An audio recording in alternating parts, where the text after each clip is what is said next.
Welcome back guys. मैं आपका एक बार फिर से स्वागत करता हूं हमारे इस यूट्यूब चैनल पे। और भैया आज हम कुछ नया टॉपिक लेकर आए हैं आपके लिए, जिसका नाम है सिंपल पेंडुलम। जी हाँ, आपने देखा होगा कोनिकल पेंडुलम। एक हमारे पास स्ट्रिंग होती थी, हम उसको कोन की शेप में घुमाते थे, ऐसे कोन की शेप में घुमाते थे। सिमिलरली अब हम कुछ थोड़ा सा डिफरेंट पढ़ने वाले, जिसका नाम है पेंडुलम, लेकिन सिंपल पेंडुलम। मतलब कभी आपने घड़ी देखी आपके घर की? हाँ, आपके घर में नहीं होगी, किसी और के घर में देखी होंगी। तो भैया वहां पे ऐसे पेंडुलम अट्रैक्टिव हुए लेता है ऐसे, और वो क्या करता है, ऐसे घूमता है, टंग टंग टंग टंग टंग, ऐसे घूमते रहता है, बराबर है। तो जो है ना, सिंपल पेंडुलम है। लेकिन यहाँ पे थोड़ा हम डिफरेंट तरीके से पढ़ने वाले उसको। ऑफकोर्स वो मैकेनिज्म के हिसाब से चलता है, और यहाँ पे हम फ्रीली चलाएंगे, मतलब फ्रीली उसका मोशन करवाएंगे। तो हमें कुछ बेसिक चीजें जाननी बहुत जरूरी है उसके बारे में, ठीक है। तो हमारे पास में दो डेफिनेशन है, बहुत ही इंपॉर्टेंट डेफिनेशंस।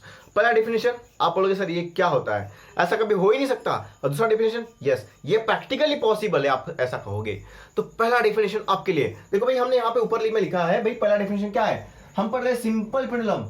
और सिंपल पेंडुलम में हमें क्या निकालना है, टाइम पीरियड निकालना है, ठीक है। यहाँ पे आपने कुछ देखा होगा, यही इस तरफ क्या लिखा है। तो ये कुछ शॉर्टकट स्टेप्स है जो आपको ध्यान में रखनी है, बाकी यू हो जाएगा पूरा पूरा डेरिवेशन। आज हम निकालने वाले हैं टाइम पीरियड। क्या निकालने वाले भाई, टाइम पीरियड। किसका टाइम पीरियड, सिंपल पेंडुलम का। हाँ सर, हमने टाइम पीरियड इससे पहले देखा था, हाँ, लेकिन आपने लीनियर वाला देखा था, लीनियर वाला। इस बार हम पेंडुलम का देखने वाले। पेंडुलम ऐसे जो घूमता है, पेंडुलम है ना।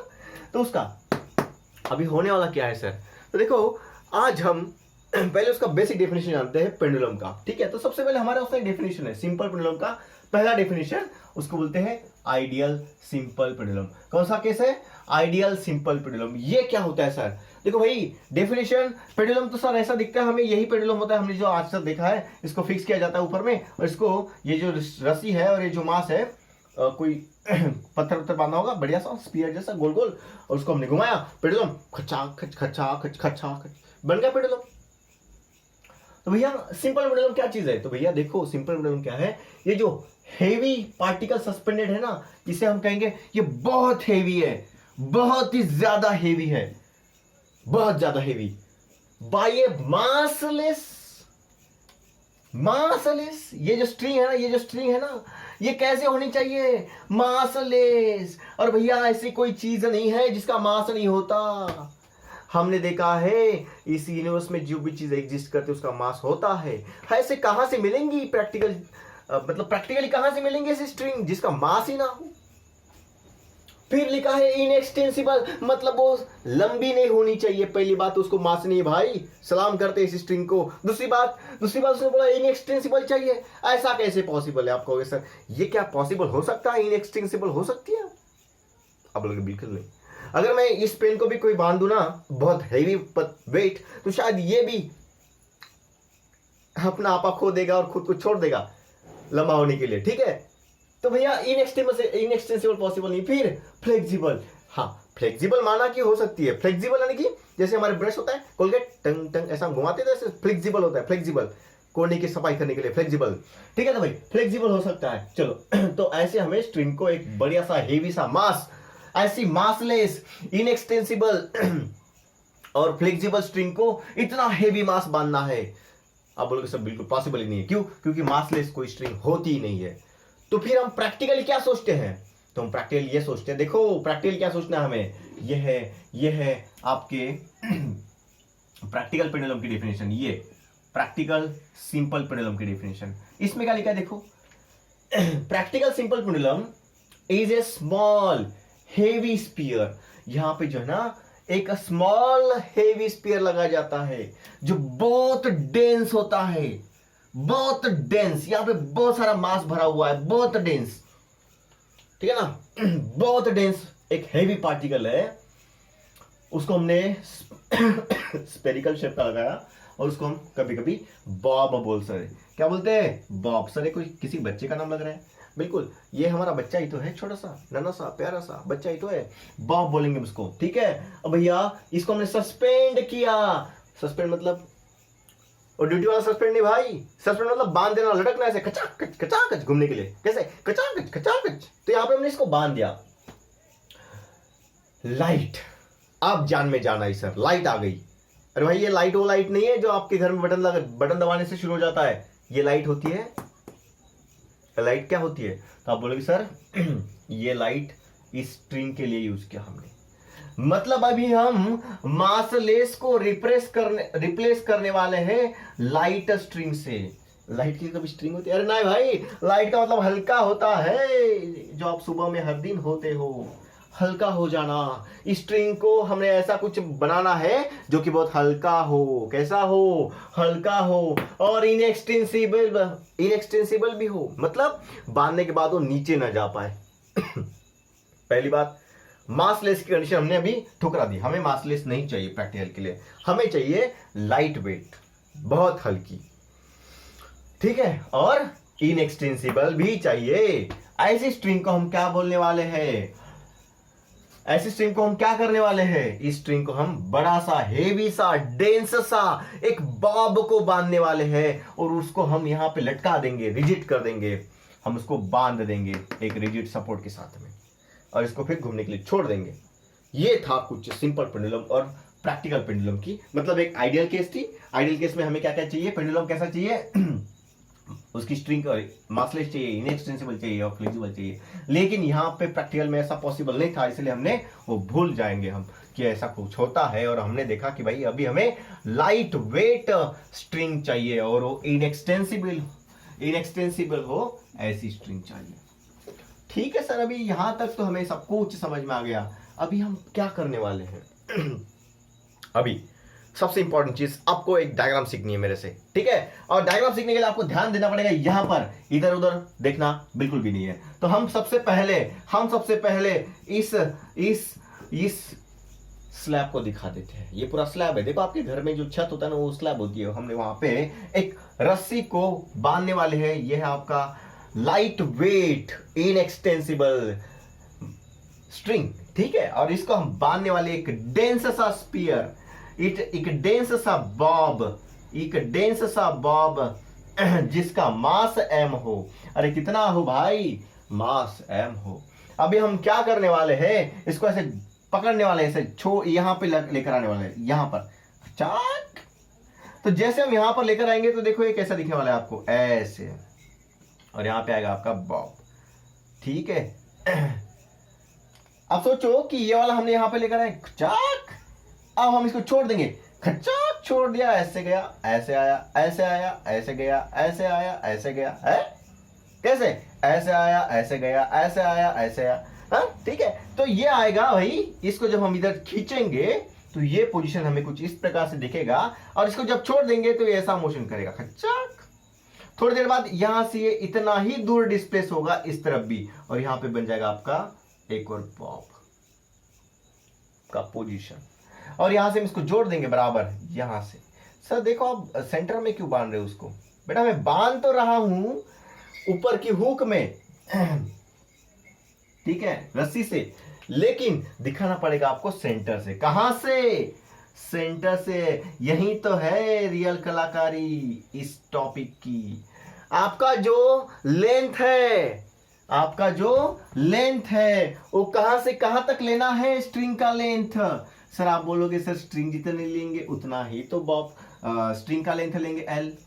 अच्छा कैपिटल लेना है तो कैपिटल ले लो। देखो भाई आप बोलोगे सर इतना लेंथ लिया स्ट्रिंग का तो उतना ही तो लेंथ बोलेंगे। बिल्कुल गलत है। यहां पे आपको एक स्प्रिंग बांधना है इस प्रकार से, और यहां पे आपको सेंटर देना है भाई। और ये जो सेंटर है ना, centre of gravity of this Bob, इस बॉब का सेंटर ऑफ ग्रेविटी, इस बॉब का सेंटर ऑफ ग्रेविटी यहां से आपको डिस्टेंस गिनना है। And this is the length of the string, this is the length of the string, not this is the length of the string. कहां से कहां तक? ये length of the string original plus इस बॉब का radius. और मैं कहूंगा कि सर अगर मुझे यहां पे टोटल लेंथ चाहिए इसकी, तो मैं कहूंगा अगर मेरे स्ट्रिंग की लेंथ स्मॉल l है और मेरे बॉब का जो रेडियस है वो स्मॉल r है, कैपिटल R है, तो मेरी लेंथ क्या बन जाएगी? L plus R। बात समझे? और वो जो R है ये क्या है? ये पॉइंट कौन सा है? Centre of gravity. इस बॉडी का सेंटर ऑफ ग्रेविटी है। तो फिर हमें पता चला कि लेंथ कौन सी लेनी है। ठीक है, अभी हमें डायग्राम को थोड़ा सा अच्छे से मटकाना है, अच्छे से क्या करना है, अच्छे से दिखाना है। ठीक है, तभी मैं धीरे धीरे करता हूँ। ठीक है, अब सोचो ये बॉडी यहाँ पे है, फिर भी इसका वेट डाउनवर्ड है, ये बॉडी यहाँ पर है, फिर भी इसका वेट डाउनवर्ड है, ये बॉडी यहाँ पर है, फिर भी इसका वेट डाउनवर्ड है। बॉडी एक ही है, लेकिन हर बार हमें पता चल रहा है कि उसका वेट कैसे जा रहा है, डाउनवर्ड। कैसे जा रहा है, डाउनवर्ड। और अगर इसका मास m है तो भैया वेट कितना होगा, mg। बराबर है।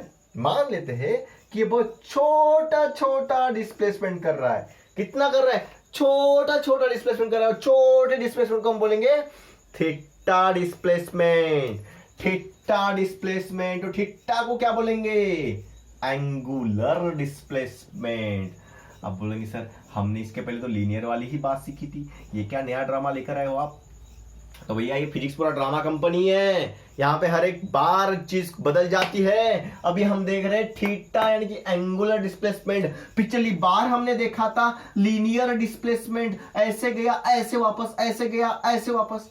अभी हम घुमा रहे हैं उसको ऐसे। हमको तो घुमाना बहुत अच्छे से आता है भाई। ठीक है, तो अभी देखो भाई थीटा क्या हो गया, थीटा को हमने बोला एंगुलर डिस्प्लेसमेंट। ठीक है ना, एंगुलर डिस्प्लेसमेंट ने कहा थीटा को। यहां तक सब समझ में आ गया। अब नेक्स्ट चीज, जब पार्टिकल यहां पे पहुंचेगा तो उसके ऊपर की फोर्स जीरो रहेगी। और हमें पता है कि ये जो स्ट्रिंग है ना, इसमें कुछ ना कुछ इस मास के कारण टेंशन डेवलप हुआ होगा। और टेंशन किस तरफ होगा, ऊपर की तरफ। हम टेंशन को टी डैश बोल देंगे भाई।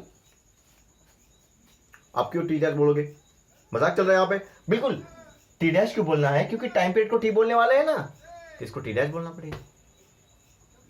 अगला सवाल, सर इस मास का क्या करें। तो देखो बेटा, इस मास को हमें पहले तो इसका वेट बनाना है। वेट कितना होगा, तो हमने पता कर लिया mg होगा। वेट होगा mg। सर इस टेंशन को कौन बैलेंस करने वाला है, अभी हम बैलेंसिंग सीखने वाले हैं, कौन सा फोर्स किसको बैलेंस करने वाला है। तो इस टेंशन का ना, इस टेंशन को यहां से अगर मैं यहां से अगर मैं ये वाला लाइन मार दूं, देखो ये वाला वर्टिकल डाउनवर्ड है और ये भी वर्टिकल है। अगर मैं इसको एक्सटेंड कर दूं ऐसे ऐसे, तो आपको पता चलेगा ये थीटा और ये थीटा सेम है। करेक्ट है, क्योंकि ये दोनों लाइन पैरेलल है और इसका ये ट्रांसवर्सल है। ये थीटा यहाँ पे कैरी हो जाएगा, करस्पॉन्डिंग एंगल्स। ठीक है। अब मेरा सवाल क्या है कि सर अगर ये mg है तो इस टेंशन को कोई ना कोई इस तरफ बैलेंस कर रहा होगा ना, तभी तो इस तरफ जा रहा है ना। तो मैं क्या बोल रहा था कि इसको मैं ऐसा रिजॉल्व कर दूं ये, तो इसको मैं, अगर ये थीटा है और इस mg का कंपोनेंट इस तरफ क्या होगा, तो हम बोलोगे सर mg cos थीटा होगा। बोलो बराबर है, बोलो बराबर है, बिल्कुल बराबर है सर। अभी भैया ये कंपाउंड अगर ये हो गया तो इसको परपेंडिकुलर कंपाउंड किस तरफ होगा, बिल्कुल होगा। और अगर mg cos थीटा है तो बस बचा कौन सा, mg sin थीटा। हाय हाय, mg sin थीटा। ठीक है, क्या हुआ, mg sin थीटा। कुछ भी करके इस एंगुलर डिस्प्लेसमेंट को आपको लीनियर डिस्प्लेसमेंट में कन्वर्ट करना है, बस। This is the important step. कुछ भी करके इस थीटा को लीनियर डिस्प्लेसमेंट x में कन्वर्ट करना है। तो आप सोचोगे, देखो यहां पे इतना छोटा सा डिस्प्लेसमेंट हो रहा है ना, छोटा सा डिस्प्लेसमेंट, मानो कि इतना डिस्प्लेसमेंट। तो ये जब ऐसा घूमेगा ना ऐसे स्फीयर, तो आपको ये स्ट्रेट लाइन दिखेगी। क्या दिखेगी, स्ट्रेट लाइन। ये जो ना स्ट्रेट लाइन दिखेगी, क्योंकि एंगल बहुत छोटा है ना 10 डिग्री का, तो स्ट्रेट लाइन दिखेगी आपको। स्ट्रेट लाइन, छोटा डिस्प्लेसमेंट, स्ट्रेट लाइन दिखेगा। तो स्ट्रेट लाइन मतलब क्या हो गया, लीनियर हो गया ना मोशन। स्ट्रेट लाइन में कौन सा मोशन होता है, लीनियर मोशन। तो भैया खत्म हो गया टॉपिक यहीं पे। आगे का डेरिवेशन एकदम फुल टॉस है। आप बोलोगे सर क्या मजाक कर रहे हो, बिल्कुल मैं मजाक ही करता हूं हमेशा, ठीक है, लेकिन इस बार सच बोल रहा हूं। आगे का डेरिवेशन पूरा इजी है भाई। तो बस हमें जरूरत किसकी है, हमें जरूरत है रिस्टोरिंग फोर्स की। यहां से किसकी जरूरत है, रिस्टोरिंग फोर्स की जरूरत है। तो इस टेंशन के साथ में कट हो गया। तो देखो मैं अभी क्या लिखने वाला हूं, wait mg can be resolved into two component. Weight mg can be resolved into two component. So mg के दो कंपोनेंट, पहला कंपोनेंट mg cos थीटा और दूसरा कंपोनेंट mg sin थीटा। ठीक है, अब सोचो ये जो mg cos थीटा है, ये वाला कंपोनेंट ये किसको बैलेंस कर रहा है? ये ऊपर वाले टेंशन को। तो मैं बोलता हूँ mg cos theta is equal to T dash, ठीक है। और ये जो mg sin थीटा है, ये वाला mg sin थीटा जो इस तरफ खींच रहा है, इस तरफ, इसको बोलेंगे हम रिस्टोरिंग फोर्स। क्या बोलेंगे? Restoring force. क्यों? क्योंकि ये देखो बॉडी को इधर कौन ला पा रहा है? तो ये mg cos थीटा। देखो जब बॉडी इधर आएंगी तो इसका डायरेक्शन बदल जाएगा और ये इस तरफ लेकर जाएगा उसको। जब यहां पे आएगा तो इस तरफ, जब यहां पे आएगा तो इस तरफ, दोनों बार डायरेक्शन बदल जाएगा, ठीक है। तो हमने देखा कि रिस्टोरिंग फोर्स जो है वो डिस्प्लेसमेंट के अपोजिट होता है, तो हम यहां पे माइनस लगा देंगे, ठीक है। बस अगर ये आपको समझ गया तभी आपका काम खत्म हो गया। हमें जरूरत है इस फॉर्मूले की, ठीक है। So we know F is equal to minus mg sin theta. अब सोचो कि आपने ही बताया कि थीटा जो है बहुत छोटा है, थीटा जो है बहुत छोटा है, तो आपने देखा sine theta is nearly equal to theta होता है। मतलब साइन थीटा की जगह पर अगर आप थीटा की जगह पर आप उसका वैल्यू रख देते हो जैसे कि 10 डिग्री, तो आपको पता चलेगा कि भैया ये साइन थीटा का वैल्यू जो है वो थीटा के बराबर आता है। लेकिन कौन सी थीटा के बराबर आता है? थीटा की वैल्यू रेडियन के बराबर आती है। मतलब रेडियन में आप जितना वैल्यू बोलोगे ना, 10 डिग्री का कन्वर्जन करके देखना आप रेडियन में, ठीक है। 10 डिग्री का कन्वर्जन करके देखना रेडियन में, और उतने ही डिग्री का साइन थीटा का वैल्यू लेना। मतलब आप साइन थीटा की वैल्यू लोगे, समझो कि साइन 10, और आप क्या करना, 10 डिग्री का रेडियन में कन्वर्ट करके देखना, ठीक है ना। रेडियन में कन्वर्ट करके देखना, रेडियन का आप ऐसे लिखते हो सर के ऊपर, ठीक है। यहां पे कुछ वैल्यू आएंगे डिब्बे में, तो आपको पता चलेगा कि 10 डिग्री की वैल्यू अगर आप रेडियन में कन्वर्ट करते हो, जो भी वैल्यू आएंगी वो साइन थीटा साइन 10 डिग्री के बराबर होगी, ठीक है। साइन 10 डिग्री के बराबर होगी। इसलिए हम कहते हैं कि जब theta is very very small, जब theta is very very small, जब थीटा बहुत ही ज्यादा छोटा होता है, तब साइन थीटा की वैल्यू थीटा के रेडियन वाली वैल्यू के साथ में मिलती है। अगला इंपॉर्टेंट स्टेप, तो जैसे कि हमने देखा कि भैया साइन थीटा का वैल्यू थीटा मिलने लगा, तो मैंने फॉर्मूले को पूरी तरीके से बदल दिया और साइन थीटा की जगह पे मैंने अभी थीटा लिख दिया। अरे मैंने साइन थीटा की जगह पे मैंने थीटा लिख दिया, कुछ दिक्कत है आपको? बिल्कुल भी नहीं। अब सोचो थीटा का वैल्यू कैसे निकाल ले? तो भैया हमने देखा था सर्कुलर मोशन में, जो पहला टॉपिक है रोटेशन डायनामिक्स, उसमें एंगुलर डिस्प्लेसमेंट थीटा का वैल्यू क्या होता है। देखो ऐसा डायग्राम निकाला होगा मैंने, ऐसे यहां से ऐसे मूव करते हुए पार्टिकल ए से लेके बी पोजीशन पे गया, जिसका रेडियस आर था, और इस आर्क का लेंथ जो है वो समझो कि एक्स है या फिर एल है। चलो एक्स पकड़ लो आप, एक्स है यहां से लेके यहां तक, और ये थीटा हुआ, तो theta is equal to arc length upon radius ना रे। तो भैया theta is equal to arc length upon radius ना रे। तो भैया ये जो डिस्प्लेसमेंट है यहां से यहां तक, ये समझो कि एक्स है। कहां से? इस मेन पोजीशन से इस एक्सट्रीम पोजीशन तक का जो डिस्प्लेसमेंट है वो है एक्स, और इसका जो रेडियस है वो क्या हुआ सर? रेडियस जो है ना इसकी लेंथ के बराबर हो गया। कहां से कहां तक? इस पॉइंट से इस पॉइंट तक, ये वो उसका लेंथ। तो सर अभी एक बात मुझे इतना समझा दो, बस खाली पीली दिमाग का दही मत बनाओ, ये थीटा किसके बराबर हो जाएगा इतना बता दो। देखो भैया theta is equal to arc length upon radius, 10 बार रिपीट करो, theta is equal to arc length upon radius. Arc length कितना है? एक्स है सर। आर्क लेंथ कितना है? एक्स है सर। और रेडियस कितना है? ये जो घूम रहा है, ये जो घूम रहा है, ये रेडियस कितना है? एल है सर।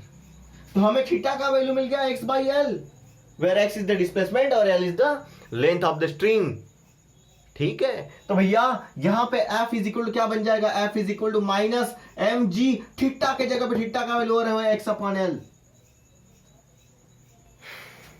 बस यहां पे आपका आधे से ज्यादा डेरिवेशन खत्म टाइम पीरियड निकालने के लिए। आप बोलोगे सर फोर्स पे टाइम पीरियड कहां से आया यहाँ पे? तो अभी देखो सुनो, थोड़ा सा जो मैं बताता हूं ना उसकी तरफ ध्यान दिया करो थोड़ा सा। एक और स्टेप करता हूं यहाँ पे, फोर्स की जगह पे ना मैं एम ए लिख देता हूं, मां लिखते हैं फोर्स की जगह पे, और यहाँ पे M G X upon L लिखते हैं हम लोग। तो यहाँ से एम एम ऐसे प्यार से काट देंगे हम, एम को ऐसे प्यार से काट देंगे तो ए यहां पर और ये जो एक्स है हम इसको इस तरफ लेकर आएंगे डिवाइड में, तो बनेगा ए अपॉन एक्स। अब बच्चा क्या, यहां पे बच्चा सर जी बच्चा, यहां पे एम तो मर गया था, ए यहां पे है, इस एक्स को अगर हम इस तरफ लेकर आते तो यहां पे जी बच्चा और ये एल डिवाइड में आएगा। आपने नेगेटिव साइन को क्या किया, सब मैंने यहां पे लिखा मैग्नीट्यूड, मतलब हमें नेगेटिव साइन का कुछ लेना देना है नहीं, ठीक है। यहां तक सबको दिमाग में बैठ गया होगा, आई होप। आगे की कुछ प्यारी प्यारी स्टेप्स है वो आसानी से खत्म हो जाएंगे, ठीक है वो आसानी से खत्म हो जाएंगे। This is a upon X is equal to ji upon L. अभी मैंने थोड़ा सा फोर्स की तरफ आपको बीच में बताया नहीं कि क्या चीज हुआ था सर, तो अभी हम इस इक्वेशन में देखते हैं, ये वाली इक्वेशन में पुट करने से पहले आपको यहां पे क्लियरली दिख रहा होगा कि जो फोर्स है ना सर, फोर्स ये मास कांस्टेंट है, जी कांस्टेंट है, लेंथ कांस्टेंट है। मास कांस्टेंट है, जी कांस्टेंट है, लेंथ कांस्टेंट है। मास ऑफ बॉब बदल नहीं सकता, ग्रेविटी भी नहीं बदल सकती और लेंथ भी नहीं बदल सकता जब तक आप उसको अपनी जगह से हिलाओगे नहीं। तो बदलेगा क्या, फोर्स के हिसाब से डिस्प्लेसमेंट। तो सर हम डिस्प्लेसमेंट को डिपेंड कर सकते हैं, मतलब फोर्स जो है वो डिपेंड होगा डिस्प्लेसमेंट के ऊपर और वो भी अपोजिट डायरेक्शन में। So force depends on displacement. और एक्स क्या है, x is the linear displacement ना भैया, एक्स कौन है, लीनियर डिस्प्लेसमेंट है। और आप देख रहे होंगे एफ और एक्स में नेगेटिव साइन है यहाँ पे, तो ये क्या बताता है कि एफ और एक्स दोनों अपोजिट दिशा में है। तो हमने इसको प्रूफ कर दिया कि फोर्स जो है वो लीनियर डिस्प्लेसमेंट के बराबर है। जबकि आप एंगुलर डिस्प्लेसमेंट देख रहे थे फिर भी आपने देखा कि फोर्स जो है वो लीनियर डिस्प्लेसमेंट के बराबर है। लेकिन एक कंडीशन जरूर ध्यान में रखना कि थीटा का वैल्यू बहुत छोटा है बेटा, 10 डिग्री के आसपास, ठीक है। तो देखो हमने अभी x का वैल्यू पता, फोर्स का वैल्यू पता कर लिया कि फोर्स जो है वो लीनियर डिस्प्लेसमेंट के ऊपर डिपेंड करता है। मतलब आप यहाँ पे एंगुलर डिस्प्लेसमेंट दिखा रहे हो, बिल भी ये लीनियर डिस्प्लेसमेंट के ऊपर डिपेंड करता है कितना डिस्प्लेस हो रहा है इसके ऊपर फोर्स। अब बाद में आपको नेक्स्ट स्टेप करना है ये वाली, फोर्स की जगह पे फोर्स का वैल्यू, और आपको निकाल के रखना है a upon X is equal to ji upon L. इतना अगर आपने निकाल के रखा तो अभी आखिरी स्टेप, कुछ आखिरी महत्वपूर्ण स्टेप्स खत्म हो जाएगा यहाँ पे। अब हमको पता है कि टाइम पीरियड क्या होता है लीनियर डिस्प्लेसमेंट में, टी पाई अपॉन ओमेगा। अब मैं आपको एक चीज बताता हूं कि हमने पढ़ चुके हैं acceleration A is equal to omega square X. आप बोलोगे सर बिल्कुल गंदे हो आप, हमने कभी ऐसा नहीं पढ़ा आपसे, यहाँ पे नेगेटिव साइन था। तो मैं बोलता हूं अभी आप डायरेक्शन को भूल जाओ थोड़ी देर के लिए, आपको मैग्नीट्यूड में पकड़ना है इसको, क्योंकि टाइम जो है वो नेगेटिव पॉजिटिव साइन के ऊपर डिपेंड नहीं करता, टाइम जो है सिर्फ मैग्नीट्यूड के ऊपर डिपेंड करता है, वैल्यू कितनी है, टाइम हमेशा आगे बढ़ते रहता है। सो टाइम एक्सेलरेशन देखो कभी क्या होने वाला है, इसको अगर डिवाइड में लेकर आओ इसको तो क्या बनेगा, क्या बनेगा देखो फटाफट, इसका a और ये जो x है ना ये डिवाइड में आएगा तो a upon X is equal to omega square. तभी ओमेगा स्क्वायर का मैं अगर रूट बना दूं इस तरफ वाली चीज को तो क्या बनेगा, a upon X, omega is equal to under root a upon X. यहां तो समझ गए। तो बस अभी हमें कुछ भी करके यहां पर इसके वैल्यू रखनी है, ठीक है। तो t is equal to 2 pi omega की जगह पे ओमेगा का वैल्यू और है under root acceleration upon X, और एक्सेलरेशन अपॉन एक्स क्या है, एक्सेलरेशन पर यूनिट डिस्प्लेसमेंट। आपकी बुक में दिया गया है acceleration per unit displacement, acceleration per unit displacement, acceleration per unit displacement. Time period का फॉर्मूला बन गया 2 pi upon under root acceleration per unit displacement. लेकिन हमें हमेशा डिस्प्लेसमेंट की वैल्यू गिवन नहीं होती है, एक्सेलरेशन की वैल्यू गिवन नहीं होती है, हमें तो गिवन होता है लेंथ ऑफ द स्ट्रिंग और उस जगह का जी का वैल्यू। तो उसके फॉर्म में कैसे ला सकते हो, तो अभी हमने थोड़ी देर पहले निकाला था, देखो a अपॉन एक्स को हम जी बाई एल लिख सकते हैं। तो मैं अभी क्या करने वाला हूं, जादू, 2 pi upon under root of a upon X के जगह पे मैं g अपॉन एल लिख सकता हूं, जादू। a अपॉन एक्स के जगह पे मैं g अपॉन एल लिख सकता हूं, जादू। तो हमारा टाइम पीरियड का फॉर्मूला क्या बन गया, time period is equal to 2 pi, और अगर ये लेंथ ऊपर चला गया यहाँ पे तो बनेगा क्या, एल अपॉन जी। रूट कौन दिखेगा सर, रूट तो मैं ही लिखूंगा बेटा, रूट तो मैं ही लिखूंगा। तो भैया बना टाइम पीरियड का नया formula 2 pi root l upon g. आपका 2 पाई भी कांस्टेंट, लेंथ भी कांस्टेंट, जी भी वेरी करेगा प्लेस टू प्लेस। तो आपका टाइम पीरियड किसके ऊपर डिपेंड है? आप बोलोगे सर लेंथ के ऊपर, आप बोलोगे जी के ऊपर। अब इसको नोट कर लो फटाफट। तो मैं आपको लॉ बता देता हूं, ठीक है। तो हमने इस प्रकार से इस डेरिवेशन कराया, ठीक है। बहुत ही आसान और प्यारा टॉपिक था। तभी मैं इसको यहां से मिटा रहा हूं, देखो ये क्या हो गया, ये कौन आ गया बीच में, इसको मिटा रहा हूं, देखो। तो नाउ मैं इसको मिटा रहा हूं और यहाँ पे आपको कुछ लॉ लिखा के दे रहा हूं। तो पहले हम टाइम पीरियड का फॉर्मूला लिख देते हैं अच्छे से। Time period t is equal to 2 pi under root l upon g. अगर आपको फ्रीक्वेंसी निकालना है तो फ्रीक्वेंसी इज इक्वल टू होते हैं 1 अपॉन टाइम पीरियड, बराबर है। और टाइम पीरियड की जगह पे अगर मैं टाइम पीरियड का वैल्यू रखूँ तो यहाँ पे आएगा टी की जगह पे टी का वैल्यू और है 2 pi under root l upon g, बराबर है। कंफ्यूज नहीं होना है, ठीक है। अभी मैं देखो इसको क्या कर सकता हूँ, तो यहाँ पे आएगा एन का वैल्यू 1 अपॉन 2 पाई और यहाँ से जी अगर ऊपर गया तो अंडर रूट जी अपॉन एल। तो आप ना इस फ्रीक्वेंसी के फॉर्मूले में मत चक्कर में थोड़ा टाइम पीरियड का फॉर्मूला ध्यान में रखो। आपको फ्रीक्वेंसी इसको उल्टा कर देना बस, 1 अपॉन 2 पाई जी को ऊपर एल को नीचे, ठीक है। 2 पाई को नीचे 1 अपॉन 2 पाई और जी को ऊपर एल को नीचे जी बाई एल, ठीक है। ये बन जाएगा आपका फ्रीक्वेंसी का फॉर्मूला। अभी आपको लिखने हैं 4 सिंपल लॉज। लॉ नंबर 1, आप बोलोगे कि टाइम पीरियड जो है वो डिपेंड करता है लेंथ के ऊपर। आप बोलोगे सेकेंड लॉ में टाइम पीरियड जो है वो डिपेंड करता है इनवर्सली प्रोपोर्शनल टू द जी के ऊपर। आप ऐसा भी लिख सकते हो कि टाइम पीरियड किसके ऊपर डिपेंड करता है, अंडर रूट ऑफ जी के ऊपर, ठीक है। अभी हमें ये बताना है कि ये कौन सी चीजों के ऊपर डिपेंड नहीं करता। तो पहली चीज, टाइम पीरियड जो है वो डिपेंड नहीं करती, does not depend on mass of the Bob. मतलब आप कितना भी हेवियर बॉडी चिपका दो यहां पे, टी ना हालिंग ना डूलिंग, कुछ नहीं करेगा, वैसे का वैसे रहेगा। तीसरी के बाद चौथी चीज, time period doesn't depend on, बताओ time period doesn't depend on, बताओ किसके ऊपर, एम्पलीट्यूड के ऊपर, क्योंकि हमारे फॉर्मूले एम्पलीट्यूड का वैल्यू एब्सेंट है। और एम्पलीट्यूड कौन सा एम्पलीट्यूड सर? Small amplitude. हाँ, ये बहुत मेंशन करना जरूरी है, स्मॉल एम्पलीट्यूड, ठीक है। तो हमारे पास में इतनी सारी वैल्यूज पता चल गई। अभी कुछ छोटा सा आपको सिंपल पेंडुलम के बाद सेकंड्स पेंडुलम क्या होता है बता देता हूं। अब इसको नोट कर लो। Law number 1, law number 2, law number 3, law number 4। Law number 1 क्या कहता है कि टाइम पीरियड जो है वो स्क्वायर रूट ऑफ लेंथ के बराबर है, मतलब डिपेंड करता है। टाइम पीरियड जो है वो 1 अपॉन रूट ग्रेविटी के ऊपर डिपेंड करता है, मतलब आपको लेंथ के ऊपर डिपेंड करेगा, टाइम पीरियड आपकी ग्रेविटी के ऊपर डिपेंड करेगा। लेकिन टाइम पीरियड ये देखो यहाँ पे जी और है, 2 पाई तो कांस्टेंट है, ठीक है ना। Time period 2 pi root l upon g, l के ऊपर डिपेंड है, जी के ऊपर डिपेंड है, लिखा हमने। लेकिन टाइम पीरियड जो है वो डिपेंड नहीं करता मास के ऊपर, टाइम पीरियड जो है वो एम्पलीट्यूड के ऊपर डिपेंड नहीं करता। एम्पलीट्यूड क्या था?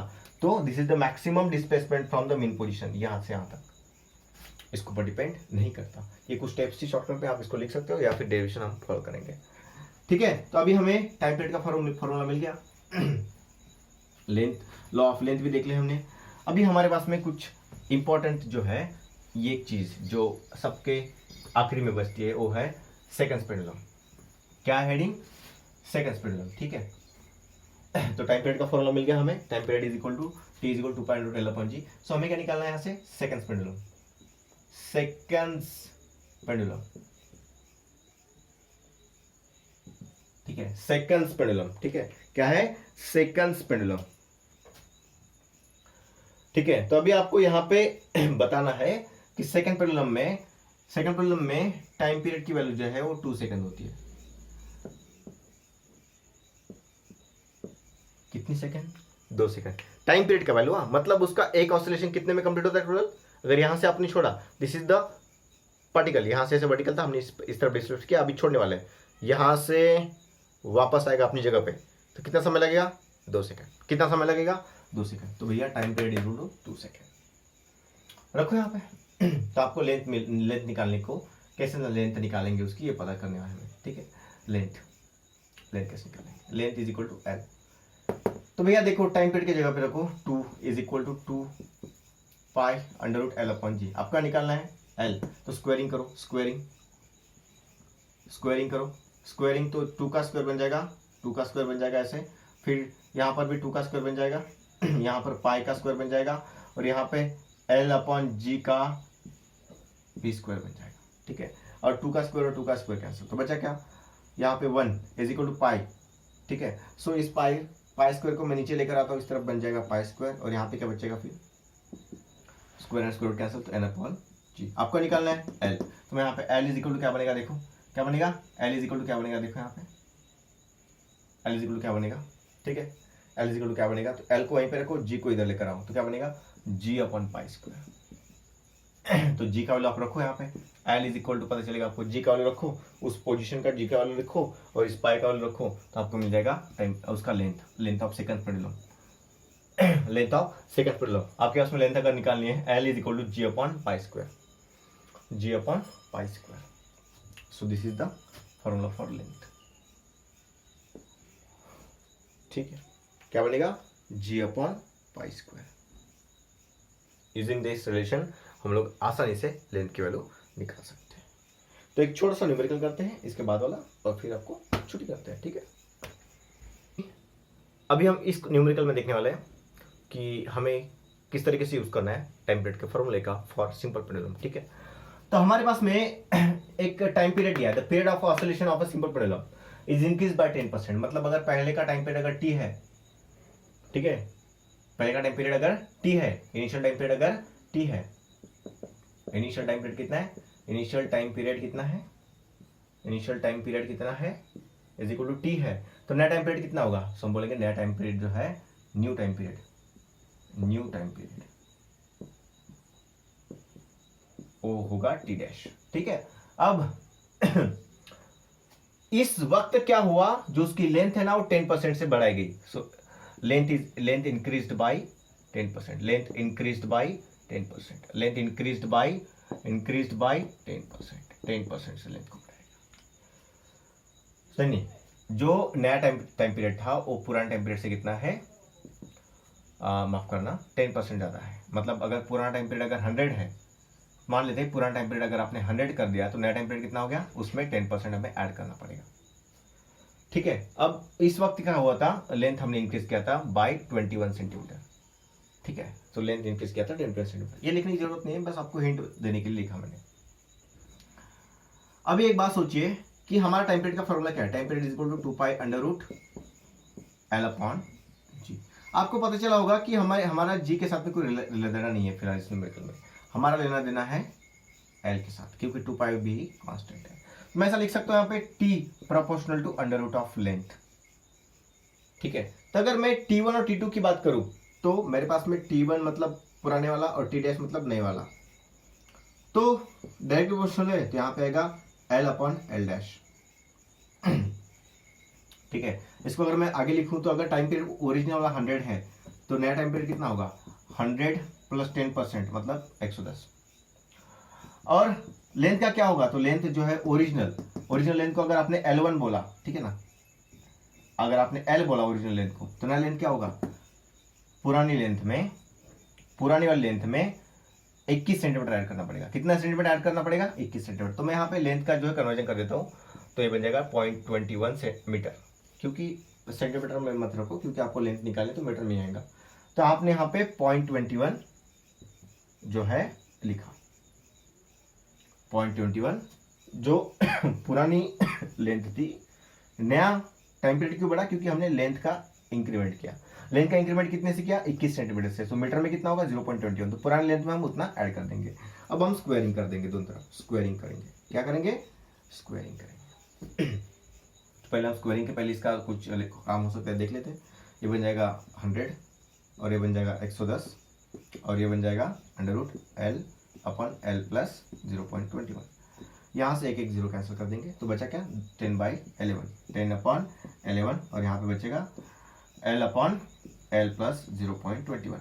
मैं क्या करता हूँ ना स्क्वायरिंग कर देता हूँ, यहाँ पे मैं क्या कर देता हूँ स्क्वायरिंग कर देता हूँ स्क्वायरिंग।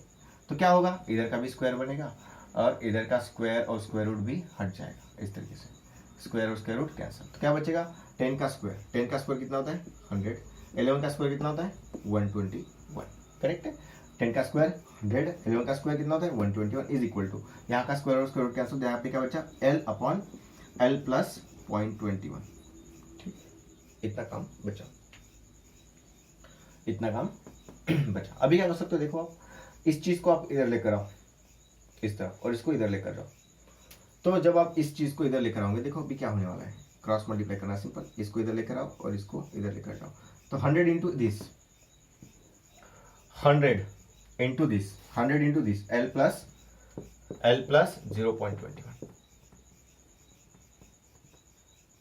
इज इक्वल टू ये जाएगा 121 इंटू L 121L। अब क्या होना देखो इसको इसके साथ और इसको इसके साथ, तो 100 इंटू L 100L और 100 into 0.21 100 into 0.21 is equal to 121L।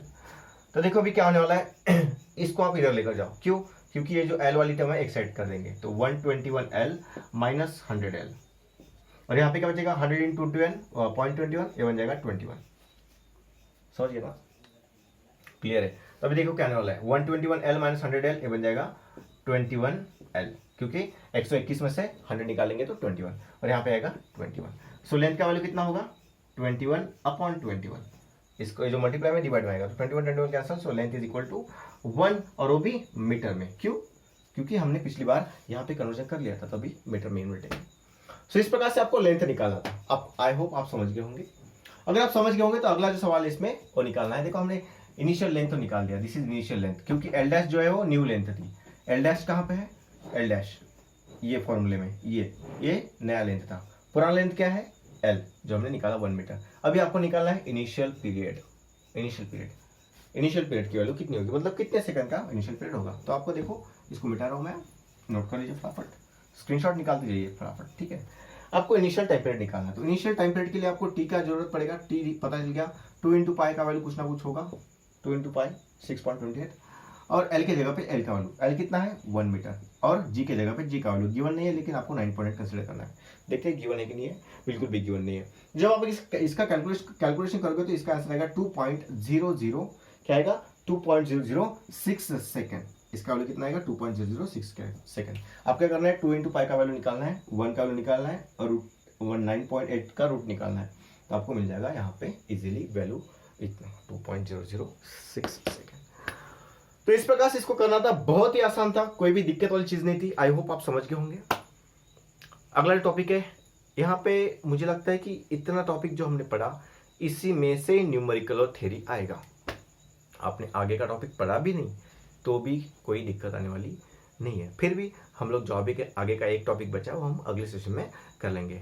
चलो मिलते हैं नेक्स्ट सेशन में, तब तक के लिए बाय बाय, ठीक है। और ऐसे आप सपोर्ट करते रहिए और ऐसे आप वीडियो को देखते रहिए। बस मेरा आपसे जो सबसे मुझे लगता है कि मेरे दिल से आपको बताना चाहिए कि आपको नोट्स बनाने की आदत करनी चाहिए, थोड़ी सी कम बन जाएगा। और आप टेक्स्ट बुक को रेफर करिए या फिर टारगेट की नोट्स को रेफर करिए, आप नवनीत को और कोई आपकी लोकल डाइजेस्ट होंगी उसको रेफर करिए, आपके ट्यूशन के नोट्स रेफर करिए। Otherwise target is the best solution, ठीक है, उसका आप यूज करिए। चलो मिलते हैं नेक्स्ट सेशन में, तब तक के लिए बाय बाय।